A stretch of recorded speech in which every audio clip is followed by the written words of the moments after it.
அனைவருக்கும் வணக்கம். National heritage trust தேசிய மரபு அறக்கட்டளை புதுவை அருங்காட்சியகம் முன்னெடுக்கும் தொன்மை பேசுவோம் நிகழ்வு 69வது நிகழ்வு. ஒவ்வொரு காரிக்கிழமையும் நடைபெறும் இத்தொல்லியல் கருத்தரங்கில் பங்கு பெறும் மாணவ மாணவியர், ஆசிரியர், பேராசிரியர் மற்றும் உலக நாடுகளில் இருந்து பங்கு பெறும் அனைத்து துறை சார்ந்த அறிஞர்களையும் வரவேற்கிறேன். இந்த கிழமை காந்தியத்தின் தொன்மை இன்றைய தேவை என்ற தலைப்பில் சிறப்புரையாற்ற எம் நிறுவனத்தின் மூத்த அறிஞரும் புரவலருமான மூத்த காந்திய செயல்பாட்டாளர் திருவாளர் சித்தூர் சிவராமன் ராமகிருஷ்ணன் ஐயா அவர்கள் நம்மிடையே இணைந்துள்ளார். ஐயா அவர்களுக்கு வணக்கம். ஐயா, தங்களின் உரையினை தொடங்கலாங்க. ஐயா வணக்கம். நேஷனல் ஹெரிடேஜ் ட்ரஸ்ட் தேசிய மரபு அறக்கட்டளை புதுவை அருங்காட்சியகம் என்ற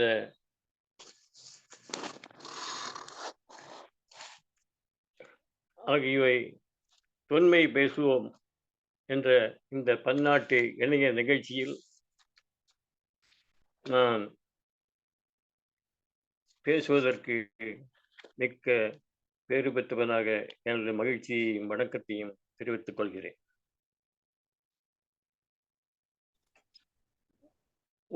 ஒருங்கிணைப்பாளர் திரு மனோரஞ்சனி திருநாவுக்கரசு அவர்களுக்கும்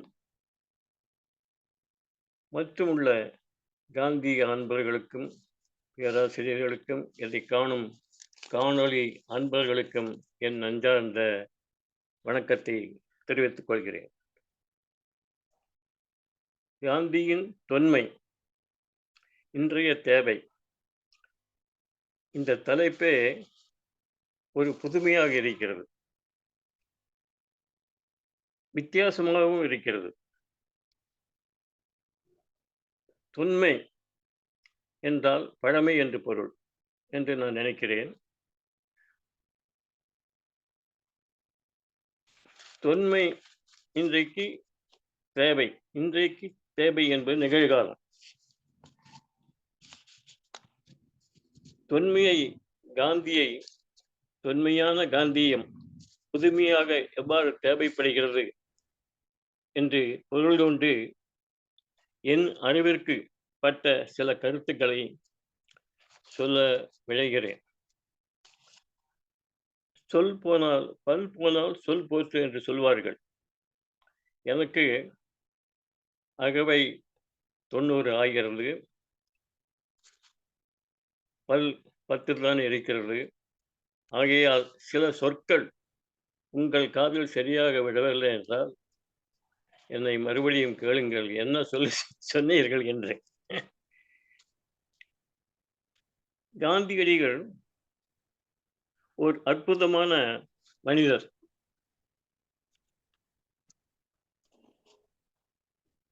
தொலைநோக்குள்ள ராஜதந்திரி, ஒப்பற்ற அரசியல்வாதி, அரசியல் அறிஞர், சமய சீர்திருத்த ஞானி, பொருளாதார நிபுணர், சிறந்த கல்வியாளர், புதிய சமுதாயத்தை படைக்க சத்திய சோதனையின் மூலமாக புனிதமான வழியை கண்ட மாமனிதர், ஈடு இணையற்ற சமுதாய விஞ்ஞானி, இந்தியா உலகுக்கு அளித்த ஓர் ஒப்பற்ற செல்வரவர்.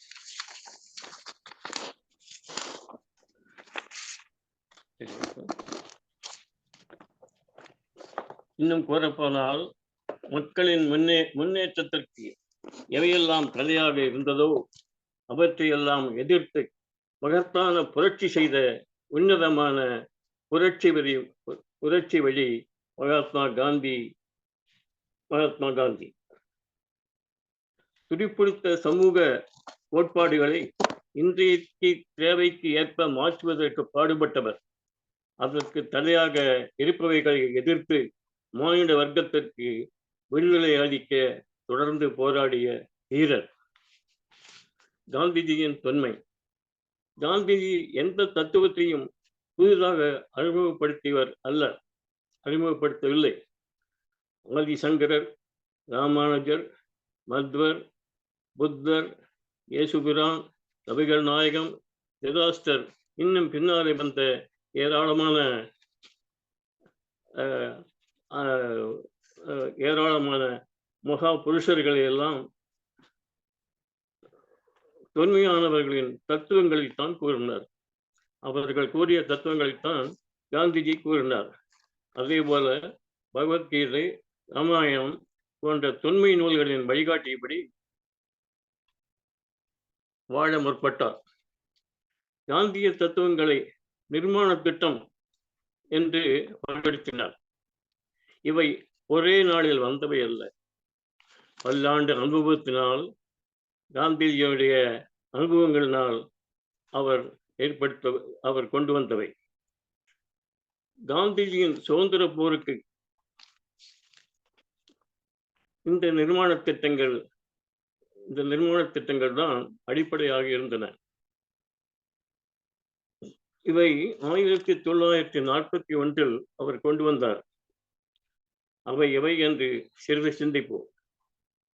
1 வகுப்பு ஒற்றுமை, 2 தீண்டாமை, 3 தீண்டாமை ஒழிப்பு, 3 மதுவிலக்கு, 4 கதர், 5 மொத்த கிராம கைத்தொழில்கள், கிராம சுகாதாரம், ஆதார கல்வி திட்டம், அதாவது புதிய கல்வி திட்டம். இன்றுள்ள புதிய கல்வி திட்டம் இல்லை, பேசிக் எஜுகேஷன் என்று அந்த காலத்தில் சொல்லுவார்கள்.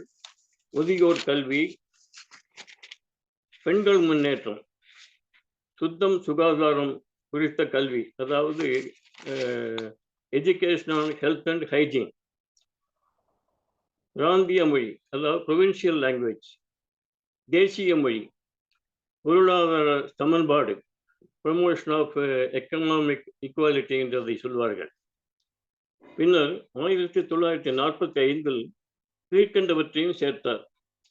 விவசாயிகள், தொழிலாளர்கள், ஆதிவாசிகள், தொழுநோயாளிகள், மாணவர்கள். இதை தவிர காந்திஜிக்கு பின்னால் வந்த வினோபாஜி அவர்கள் பூதானம், கிராமதானம், சம்பத்து தானம், இயற்கை வைத்தியம், ஆச்சாரிய குல் ஆகியவர்களை சேர்த்து கொண்டு காந்திஜியின் வழியை பின்பற்றி அவர் மேலும் இந்த திட்டங்களை கூட்டிக் கொண்டு செயல்படுத்தினார். இவற்றை மதம், கலாச்சாரம், சுகாதாரம், ஆன்மீகம், பொருளாதாரம், கல்வி, அரசியல், சமுதாயம் ஆகியவற்றில் அடங்கும். அதற்கு நீங்கள் ஒரு கிராஃப் நான் சொன்னேன்னு அதை போட்டீங்கன்னா எது சுகாதாரத்தில் வருது, எது பொருளாதாரத்தில் வருது, எது ஆன்மீகத்தில் வருது என்று அதை நாம் வகைப்படுத்த முடியும். இவற்றை திடீர்னு அவர் அமல்படுத்துவதற்கு சில கண்டிஷனும் போட்டார், சில நிபந்தனைகள். அதாவது ஆசிரமவாசிகள் அங்கே இருந்தார்கள், சுதந்திர போராட்டத்தில் கலந்து கொண்டவர்கள் இருந்தார்கள். அவர்களெல்லாம் செயல்படுவதற்கு ஒரு வழிமுறையை, ஒரு விரதத்தையும் அவர் ஏற்படுத்தினார். அதை 11 மகா விரதங்கள் என்று சொல்வார்கள். அதை அஹிம்சா சத்திய அஸ்தேய பிரம்மச்சரிய அசங்கிரக சரீர சமவாத சர்வத்திர பயவர்ஜனே சர்வதர்மி சமானத்துவ சுதேசி ஸ்வஸ்வபாவன ஏகாதச சேவாவே நம்கிருத்வி விரதநிச்சயே என்று சொல்வார்கள். அதை தமிழ்படுத்தினால் சத்தியம், அகிம்சை, தீடாமை, நாவடக்கம், சமய சமரசம், நித்தியம் உடல் உழைப்பு, அஞ்சாமை, நிலையா பொருள் சேமியாமை, எத்தாலும் கீழ்மேல் எண்ணாமை, பொருளடக்கம், சுதேசி என்னும் 10 சீலம் ஒன்றாம் சிறிதனம் பற்றி வாழ்வோம் என்று தமிழிலே குறிப்பிடுவார்கள். காந்தியடிகளின் ஆசிரமத்திலும் இன்றைய சில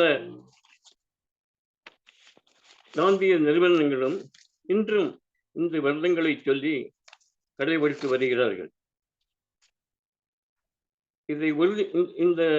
இந்த வருடங்களை உறுதிமொழியாகவே அவர்கள் ஏற்கிறார்கள்.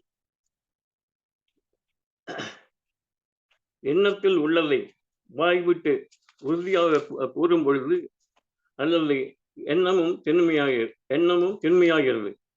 இதனை வான்புகழ் வள்ளுவரும் எண்ணியாங்கு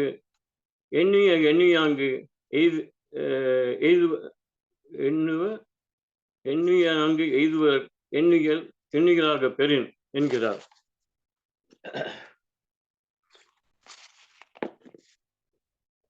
வழிபாட்டின் போது இறைவன் மீது கொண்ட பக்தியோடு கூறும் உறுதிமொழிக்கு மாற்றம் மிக உண்டு என்று அறிஞர்கள் கூறுவார்கள்.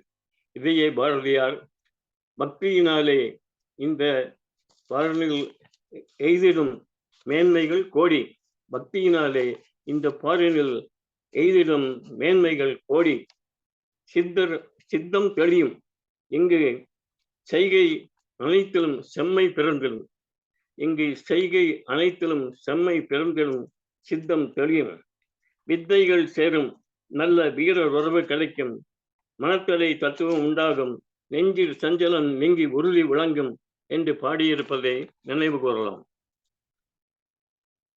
சபர்மதியில் ஆசிரமத்தை தொடங்கி ஓராண்டிற்குள் சென்னை YMCA இந்திய கிறிஸ்துவ இளைஞர் சங்கத்தில் அரங்கில் கிறிஸ்துவ இளைஞர் மன்றத்தில் இந்த வெள்ளங்களை விளக்கி வரலாற்று சிறப்புமிக்க சொற்பொழிவை காந்தி அன்று ஆற்றியிருக்கிறார்.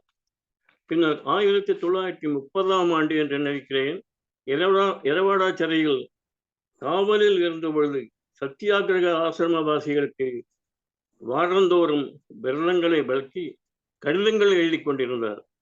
இவை புறம் எரவாடா மந்திர், எரவாடா சிறையில் இருந்து, எரவாடா ஆலயத்தில் இருந்து என்று 1932 நூலாக வெளிவந்துள்ளது. தத்துவமும் சதியும் உள்ள ஒரு மனிதன் இருந்தார் என்பதை எதிர்கால உலகம்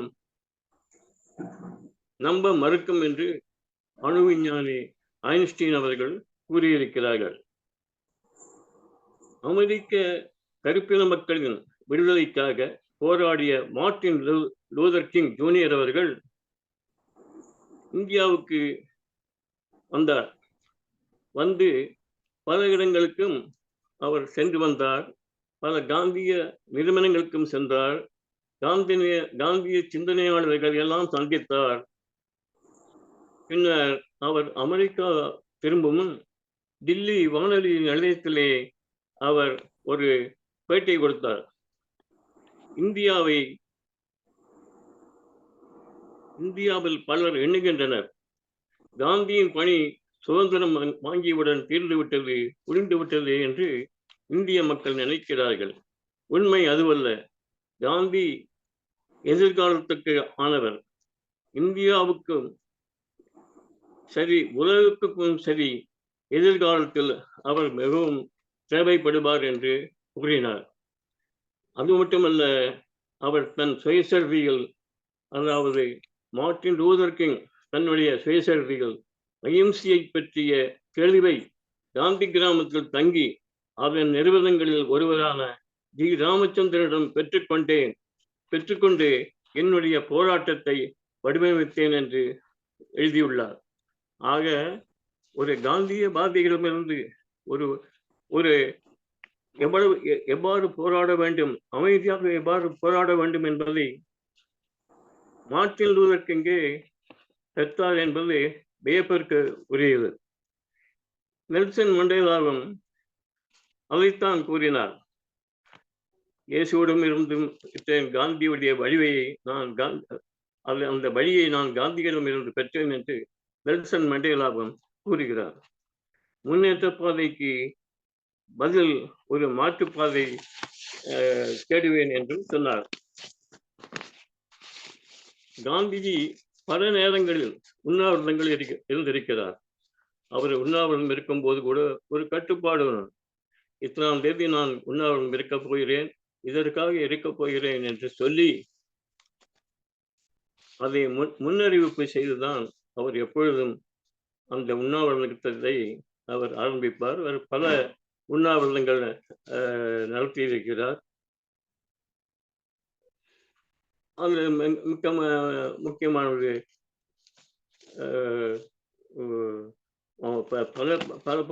பல உண்ணாவிரதங்கள் அதையெல்லாம் இங்கு சொல்லினால் அதிக நேரம் ஆகிவிடும். ஆக அந்த உண்ணாவிரதத்திற்கு அவருக்கு நான் நினைக்கிறேன், அந்த உண்ணாவிரதம் நமது குழந்தைகளிடமிருந்து அவர் கற்றுக்கொண்டாரோ என்றுதான். ஏனென்றால் நம்ம நாட்டு தாய்மார்கள் தாய் உணர்வு மிக்கவர்கள். நான் சாப்பிட மாட்டேன், எனக்கு அது வேணும் இது வேணும் என்று சொல்லி குழந்தைகள் அடம்பிடிக்கும். அப்பொழுது அந்த தாய்மார்கள் ஒரு பொம்மையோ ஒரு விளையாட்டு சாமானையோ அல்லது ஏதாவது சொல்லி அந்த அதை அந்த அதை அடக்குவாள். அதற்கு வேண்டிய பொம்மைகள் காட்டி உணவை அளிப்பாள்.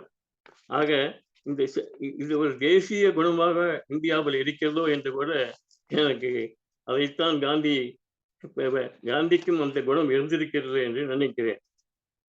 சத்தியத்தை நாடி செல்பவன் தூசிக்கும் தூசியாக பணிவு கொள்ள வேண்டும். உலகம் தூசியை காலின் கீழ் வைத்து நசுக்குகிறது. ஆனால் சத்தியத்தை நாடுபவர் அத்தூசியிடம் நசுக்கும் அளவுக்கும் தம்மை பணிவுள்ளவனாக்கி கொள்ள வேண்டும் என்று காந்திஜி தமது சுயசரிதியின் முகவரியிலே கூறியிருக்கிறார். அப்பொழுதுதான் அதற்கு முன் அல்ல ஒளியை கணப்பொழுது காண முடியும் என்று சத்திய சோதனையின் முகவரியிலே அவர் கூறியிருக்கிறார். மானிடர்களை மனிதர்களாக, அதாவது மனித தன்மை உள்ளவர்களாக மாற்ற வேண்டும். இன்று அவ்வாறு மாறியிருக்கிறதா என்பதை யோசிக்க வேண்டும். இன்று பல அரசியல் தலைவர்கள் இருக்கிறார்கள். அவர்கள் அரசியல் தலைவர்களாக இருக்கிறார்களே தவிர தேர்தல் அரசியலை தாண்டி சமூக தலைவர்களாக, சமுதாயத்திற்கு தொண்டு செய்பவர்களாக, சமுதாயத்தை முன்னேற்ற பாதைக்கு எடுத்துச் செல்பவர்களாக, கிராமத்து வட்டாரத்து பிரச்சனைகளை அற வழியிலிருந்து தீர்த்து வைக்கும் சமூக சிந்தனை உடையவர்களாக இருந்தால் ஒரு குட்டி குடியரசை உருவாகும். ஒரு காலத்தில் மன்னர் ஆட்சி இருந்தது. அவருக்கு பின்னர் பிரிட்டிஷ் ஆட்சிகள் இருந்தன. இவர்களெல்லாம் மக்களாட்சி வரும் என்று எதிர்பார்த்தார்களா? மக்களாட்சி மலர்ந்தது. ஆனால் காந்திஜி விரும்பிய மக்களாட்சி மலர்ந்ததா என்பது கேள்விக்குறிதான். சட்டங்கள் மூலம் மக்களின் வாழ்வை உயர்த்தி விடலாம் என்று நேருஜி, அம்பேத்கர் முதலியோர் கூறினர். ஆனால் மக்களின் பங்களிப்பு தான் அதில் ஒரு பங்காளி. சமூகத்தின் பங்கெடுப்பவர்கள் என்று மக்கள் நினைத்து பங்கை கொடுக்காதவரை முன்னேற்றம் ஏற்படாது என்று காந்திஜி விரும்பினார். நேரு போன்றோர் அன்றைய சூழ்நிலையைத்தான் பார்த்தார்கள். ஆனால் காந்தியோ கிராமத்தின் அடிவேரான 5000 ஆண்டு நாகரிகத்தை கருத்தில் கொண்டு திட்டங்களை வகுத்துக் கொண்டிருந்தார். காந்திஜி சுதந்திரத்தை விட தூய்மை, துப்புரவு, நேரம் தவறாமை ஆகியவற்றை அதிக நாட்டம் செலுத்தினார் என்பது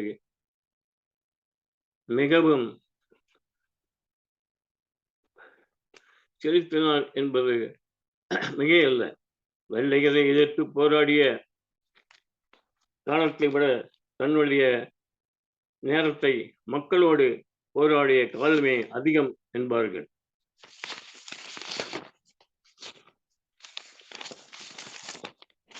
காந்திஜி, நான் முன்பே சொன்னேனே, அதாவது ஏராளமான விரதங்களை, அதாவது 11 விரதங்களை அவர் சொல்லியிருக்கிறார் என்பது, அதில் பிரம்மச்சரியம் மிகவும் முக்கியமானது என்று நான் கருதுகிறேன்.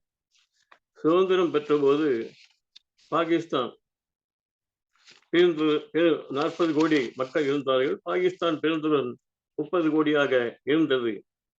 இந்த 76 ஆண்டுகளில் மக்களின் தொகை 130 கோடிக்கு மேல் என்று புள்ளி விவரங்கள் கூறுகின்றன. இந்த 76 ஆண்டுகளிலே மக்கள் தொகை மக்கள் தொகை 100 கோடி அதிகரித்திருக்கிறது. இந்த ரீதியில் போனால் இன்னும் 10 ஆண்டுகளில் எவ்வளவு அதிகரிக்கும் அதற்கான வளர்ச்சி திட்டங்கள், உறைவிடங்கள், வேலை வாய்ப்புகள், திட்டமிட்ட செயல்கள், இதை தவிர தற்போது இருக்கின்றனவா? இதை தவிர தற்போது செயற்கை நுண்ணறிவு, ஆர்டிபிஷியல் இன்டெலிஜென்ஸ் என்று வேறு கூறுகிறார்கள். அதாவது மனிதன் செய்யும் வேலைகளை ரோபோக்கள் செய்து விடுமாம். ஆக மனிதனுக்கு வேலை இல்லை. இதை போன்ற ஒரு கட்டுரை வேண்டுமானாலும் அது எழுதி கொடுத்து விடும் போல் இருக்கிறது. இதை குறித்துத்தான் காந்திஜி பிரம்மச்சரியம், பொருளடக்கம், புலன்களை கட்டுப்படுத்துதல் ஆகியவற்றை கூறியிருக்கிறார் என்று நினைக்க தோன்றுகிறது. மாசு கட்டுப்பாடு, ஏராளமான பேருந்துகள், கார்கள், மற்ற வாகனங்கள் புகையை கக்குகின்றன. டெல்லியிலே பள்ளிகளுக்கெல்லாம் கூட விடுமுறை விடுகிறார்கள். ஒற்றை நம்பர் உள்ள பேருந்துகள், இரட்டை நம்பர் என்ற பேருந்துகள் என்றால் என்று மாறி மாறி அவை மாறி மாறித்தான் பாதைகளில் செல்ல வேண்டும் என்றெல்லாம் கூறுகிறார்கள்.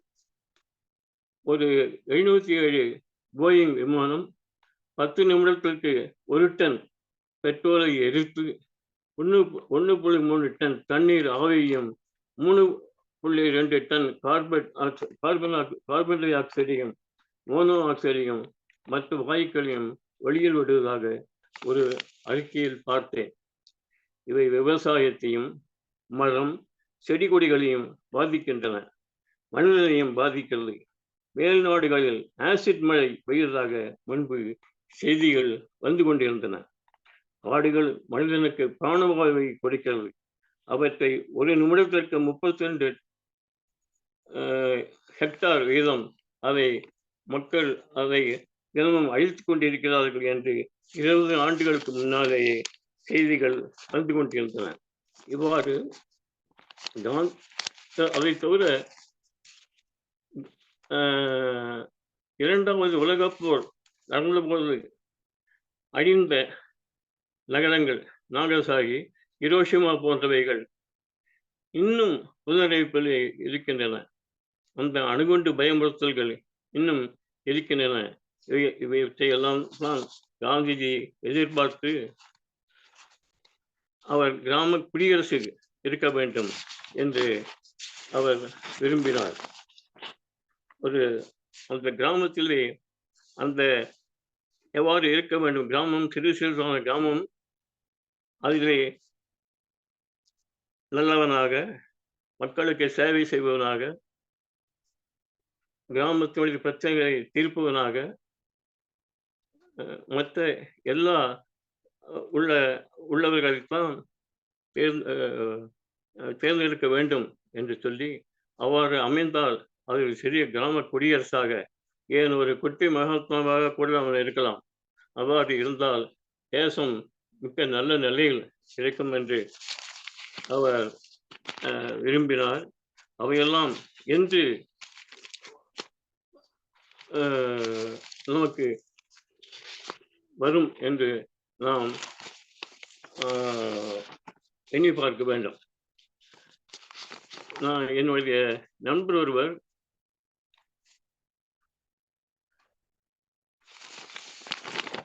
ஒரு சில ஆண்டுகளுக்கு முன்னாலே ஒரு கவிதை எழுதினார். அந்த கவிதையை நான் சில நினைவிலிருந்து கூற விரும்புகிறேன். குடிசையில் இருந்து கோட்டைக்கு புறப்படும் தேர்தல் எக்ஸ்பிரஸ் புறப்பட்டு விட்டது.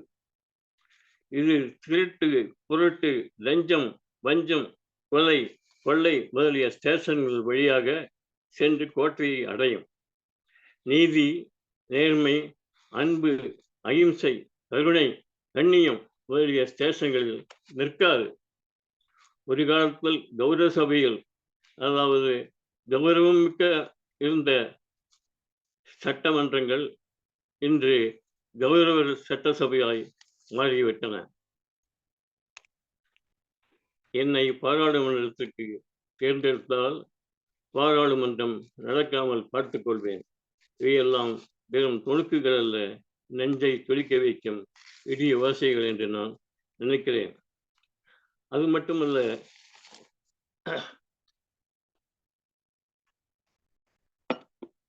எங்கெங்கு பார்த்தாலும் சினிமாக்கள், டிவிக்கள், இவைகள் நாட்டை எவ்வாறு சீரழித்துக் கொண்டிருக்கின்றன என்பதை நாம் அறிவோம். அது குறித்து கூட ஒன்று எங்கள் நாட்டு மக்கள் தீவிரமாக சினிமா பார்த்து கொண்டிருக்கிறார்கள். எதற்கு தெரியுமா? அடுத்த முதல்வரை தேர்ந்தெடுக்க என்று. இவ்வாறு நாம் ஏன் இந்த நிலைக்கு போய்விட்டோம் என்பதையெல்லாம் நாம் எண்ணி பார்க்க வேண்டும். அதற்கு காந்திய வழி மிகச் சிறந்த வழி. நான் சொன்னேனே, நிர்மாண திட்டம். அந்த நிர்மாண திட்டங்கள் ஒவ்வொன்றை பற்றியும் ஒவ்வொரு நாள் பேசலாம். அந்த 11 வருடங்கள், அந்த வருடங்களை குறித்தும் ஏராளமான செய்திகள். அந்த வருடங்கள் எல்லாம் நம்முடைய முன்னோர்கள் முன்னாலே சொன்னது போல சுந்தரர் முதல் பின்னால் வந்தவர்கள். அதாவது இன்னொன்று, நீங்கள் ஏதாவது பள்ளியில் சென்று காந்திஜி மூத்தவரா, விவேகானந்தர் மூத்தவரா என்று நீங்கள் கேட்டால் எல்லோரும் காந்திஜி தான் மூத்தவர் என்று சொல்வார்கள். ஏனென்றால் காந்திஜிக்கு பல்லில்லை, கிழமாக இருக்கிறார். விவேகானந்தர் 32 ஆண்டிலேயே அவர் மறைந்து விடுகிறார். ஆக அவருடைய படங்கள் எல்லாம் இளமையாக இருக்கின்றன. ஆகையால் காந்திஜி தான் மூத்தவர் என்று சொல்வார்கள். ஆனால் காந்திஜியை விட விவேகானந்தர் வயதானவர், 5-6 வயது பெரியவர். ஒரு சமயம் கல்கத்தாவில் காந்திஜி அவர்கள் விவேகானந்தரை பார்க்க செல்கிறார். ஆனால் அவர் அங்கு அவர் வேலூர் மடத்தில் இருக்கிறார். அல்ல, வேலூர் மடத்திற்கு இவர் நடந்து செல்கிறார் காந்திஜி. ஆனால் அவர் கல்கத்தாவில் இருக்கிறார். பின்னர் அவர் குறிப்பு எழுதி வைத்து வருகிறார். அதாவது காந்திஜி குறிப்பு எழுதி வைத்து விட்டிருக்கிறார். நான் தங்களுடைய புத்தகங்களை படித்து 1000 மடங்கு பலசாலி ஆணையன் என்று காந்திஜி தன் கைப்பட எழுதிவிட்டு வருகிறார். இவையெல்லாம் நினைத்து பாருங்கள். ஆக காந்திஜியின் எண்ணங்கள் தொன்மையானது அல்ல, தொன்மையானது. அதை இன்று புதுமையான முறையில் மக்களுக்கு நாம் கொண்டு சேர்க்க வேண்டும். இது தொன்மையில் புதுமை, புதுமையில் தொன்மை என்று கூட நாம் கூறலாம். ஏராளமான விஷயங்கள் காந்தியை பற்றி கூறலாம். நேற்று இரவுதான் இதை தெரிவித்ததால் என்னால் ஒரு ஒரு ஒரு கருத்தரங்கிற்கான ஒரு ஒரு பேப்பராக என்னால் இதை செய்ய முடியவில்லை என்று கூறி, கேள்விகள் ஏதாவது இருந்தால் என்னால் தகுந்த பதில் கொடுக்கிறேன் என்று சொல்லி நேரம் வச்சது.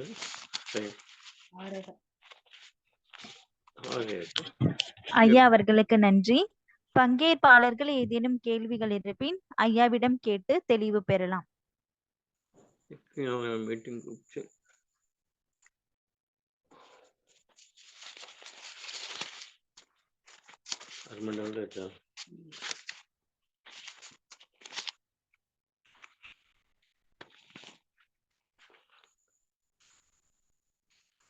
யாராவது இருக்கிறார்களா?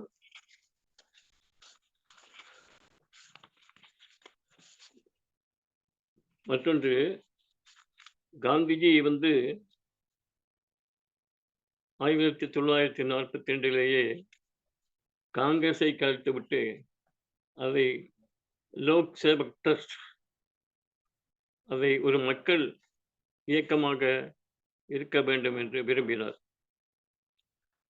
அதை இந்த நான் சொன்னேனே, இந்த நிர்மாண திட்டங்கள் மூலம் மக்களுக்கு சேவை செய்ய வேண்டும் என்று அவர் விரும்பினார். அவர் விரும்பிய வழி நடக்கவில்லை என்பதையும் நான் தெரிவித்துக் கொள்கிறேன். இன்றும் பல நாடுகளிலே காந்திஜியை பின்பற்றுகிறார்கள். அஹ் பல்வேறு காந்திஜியைத்தான் சொல்லி பராக் ஒபாமா அவர்கள் அவர் ஜனாதிபதியாக இந்தியாவிற்கு வந்த பொழுது பாராளுமன்றத்தில் இருந்து அவர் பார்க்கிறார். அவரிடம் கேள்வி கேட்கிறார்கள். உங்களுக்கெல்லாம் தெரிந்திருக்கும், நீங்கள் யாரை விரும்புகிறீர்கள் என்பதற்கு காந்திஜியை விரும்புகிறேன் என்று காந்திஜியுடைய படத்தை அவர் சட்டை பையிலே வைத்திருக்கிறார். யாருடன் நீங்கள் உணவு அருந்த விரும்புவீர்கள் என்றால் காந்தியுடன் தான் நான் உணவு அருந்த விரும்புவேன் என்று சொல்கிறார்.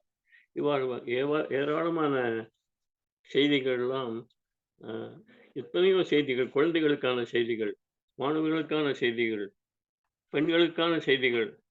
அவர் எழுதியது 50,000 பக்கங்கள். தமிழிலே 20 தொகுதிகள், 17 தொகுதிகள் முன்னாள் கல்வி அமைச்சர் சு. அவினாசிலிங்கம் ஐயா அவர்கள் வெளியிட்டார்கள். பின்னர் அருட்செல்வர் மகாலிங்கம் அவர்கள் 3 தொகுதிகள் சேர்த்து 20 தொகுதிகளாக மீண்டும் வெளியிட்டார்கள். காந்தி தொகுப்பு நூல்கள் என்று பெயர். இந்திய அரசு பப்ளிகேஷன் டிவிஷன்ஸ் வெளியீட்டு இலாக்காவிலே 100 தொகுதிகள், ஒவ்வொன்றும் கிட்டத்தட்ட 1000 பக்கங்கள் உடையது. அதை இன்றும் 2500 ரூபாய்க்குத்தான் விற்றுக்கொண்டிருக்கிறார்கள். அதிலே காந்திஜி ஏராளமான அவருடைய பேச்சுக்கள், அவருடைய எழுத்துக்கள் எல்லாம் அதிலே இருக்கின்றன. அவைகளெல்லாம் மக்களுக்கு போய் சேர வேண்டும் என்றும் நான் விரும்புகிறேன். அதை இந்த அருங்காட்சியகம் செய்யும் என்று நினைக்கிறேன். இந்த அருமையான நிகழ்வுக்கு எனக்கு ஏற்படுத்தி கொடுத்த அறிவன் அவர்களுக்கும் மற்ற ஊழியர்களுக்கும் என்னுடைய நன்றியையும் பாராட்டுகளையும் வணக்கங்களையும் தெரிவித்துக் கொள்கிறேன். ஐயா வணக்கம் ஐயா. ஐயா கேக்குதுங்களா? கேட்குங்க, சொல்லுங்க ஐயா. எனக்கு ஒரு ஐயம் இருக்குங்க ஐயா. இன்றைய இளைஞர்கள் மத்தியில காந்தியினுடைய கொள்கைகளை எப்படிங்க ஐயா கொண்டு சேர்க்கலாம்? அவங்களுக்கு எந்த முறையில காந்தியுடைய கொள்கைகளை கொண்டு சேர்க்கலாம்னு நினைக்கிறீங்க? அதாவது அந்த காலத்துல காந்தியை குறித்த, காந்தியுடைய காலத்திலே காந்தி குறித்து ஏராளமான நாவல்கள், கதைகள் எல்லாம் வந்து கொண்டிருந்தன. அது ஆங்கிலத்தில் ஆகட்டும் அல்லது தமிழில் ஆகட்டும் ஏராளமான கதைகள் எல்லாம் வந்து கொண்டிருந்தன. அது ஒரு உத்வேகமாக இருந்தது. டாக்டர் மூவா அகிலன், பார்த்தசாரதி போன்ற அறிஞர் பெருமக்கள்லாம் காந்தியை மையமாக வைத்து, காந்தியத்தை மையமாக வைத்து கதைகள் எழுதி கொண்டிருந்தார்கள். அதை போன்ற கதைகள், இன்றைய கதைகள், கட்டுரைகள் வர வேண்டும். அது தவிர இன்று ஏராளமானவர்கள் புத்தகம் படிக்கும் வழக்கத்தை விட்டுவிட்டு, உங்களுக்கே தெரியும், செல்லிலும் டிவியிலும் நேரத்தை செலவழித்துக் கொண்டிருக்கிறார்கள். அவர்களுக்கு காந்தியத்தை புதிய முறையில், அதாவது சிறு சிறு கதைகளாக, அதை நிகழ்ச்சிகளாக நடத்தலாம். நான் சென்னையிலே காந்திய இளைஞர் சங்கம், youth federation of Gandhian studies என்று நான் ஒன்று நடத்தி கொண்டிருந்தேன். அதிலே ஒரு மாணவர், நான் சொல்வது சுமார் 40 வருடங்களுக்கு முன்பு இருக்கும், அவர் ஐடிசியிலே வேலை செய்து கொண்டிருந்தார். அதாவது இந்தியன் டொபாக்கோ கம்பெனி, ஐடிசி. இன்றைய ஐடிசி என்றால் இந்தியன் டூரிஸ்ட் கார்பரேஷன் அல்ல. அவர் அடிக்கடி காந்திய வேலைகளுக்காக லீவு போட்டு விடுவார். வந்து நீ வேலை செய், அல்லது வெளியே வந்து சொல்லும்போது வெளியே வந்தார். அவர் காந்தியத்திலே ஈடுபட்டு இன்று ஒரு இளைஞர் கூட்டத்தையே அவர் சென்னையில் நடத்தி கொண்டிருக்கிறார். அவர் பெயர் மாருதி. சக்கரபாபா வித்யாலயத்திற்கு அவர் பிரசிடென்டாக இருக்கிறார். ஹரிஜன் சேவா சங்கத்திலே மிக்க ஆர்வமுள்ளவர் இருக்கிறார். அவர் ஏராளமான இளைஞர் நிகழ்ச்சிகளை எல்லாம் நடத்தி கொண்டிருக்கிறார். அதை தவிர டாக்டர் சுப்பராவ் என்பவர் காந்திய தேசிய இளைஞர் திட்டம் நேஷனல் யூத் ப்ராஜெக்ட் என்பதை நடத்தி கொண்டிருந்தார். அதிலே பல நாட்டு இளைஞர்கள், பல மாகாண இளைஞர்கள் எல்லாம் கூடுவார்கள். அவர் எனக்கு தெரிந்து அவர் கிட்டத்தட்ட 150 கூட்டங்களுக்கு மேல் நடத்தியிருக்கிறார். நானும் அவர் மூலமாக சத்தியமங்கலத்திலும் வேறொரு இடத்திலும் நடத்தியிருக்கிறேன். பஞ்சாபிலே நடத்தினோம். ஆனந்த்பூர் சாஹிப் என்ற இடம். 2500 மாணவர்கள் இங்கே வந்திருந்தார்கள். அதை போன்ற இளைஞர்கள் கூட்டம் நடந்து கொண்டிருக்கிறது. வெளியில் தெரியவில்லை. இப்பொழுதே கூட அவருடன் இருந்தவர்கள் நடத்தி கொண்டிருக்கிறார்கள். அடுத்த மாதம் கூட ஒரு முகாம் பஞ்சாபிலே நடக்கிறது என்று நினைக்கிறேன். யாராவது அங்கே போக விரும்பினால் என்னை தொடர்பு கொள்ளுங்கள். நான் மற்ற விவரங்களை கொடுக்கிறேன். இந்த மாதிரி இது ஒரு முகாம் மூலமாக சில காந்திய கொள்கைகள் சிலருக்கு ஏற்படுகிறது. அவர்கள் பின்னாலே வாழ்விலே தன்னை ஈடுபடுத்திக் கொள்கிறார்கள். அது ஒன்றுமில்லை. இந்த காந்தி ஒரு தாசில்தார் என்று நினைக்கிறேன். காந்தியத்திலே மிகவும் அவர் பற்றுள்ளவர், லஞ்சம் வாங்காதவர். அவர் தன்னுடைய சைக்கிளையே இன்றும் தன்னுடைய பணிக்கு செல்வதாக நான் சமீபத்திலே பார்த்தேன். அதாவது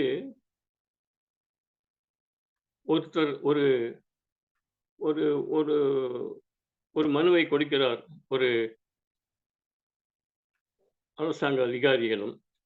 அவர் பல முறை அவைகள் திருப்பி அனுப்பி கொண்டிருக்கிறார். பின்னர் ஒரு 10,000 ரூபாய் கவரில் போட்டு கொண்டு போய் கொடுக்கிறார்.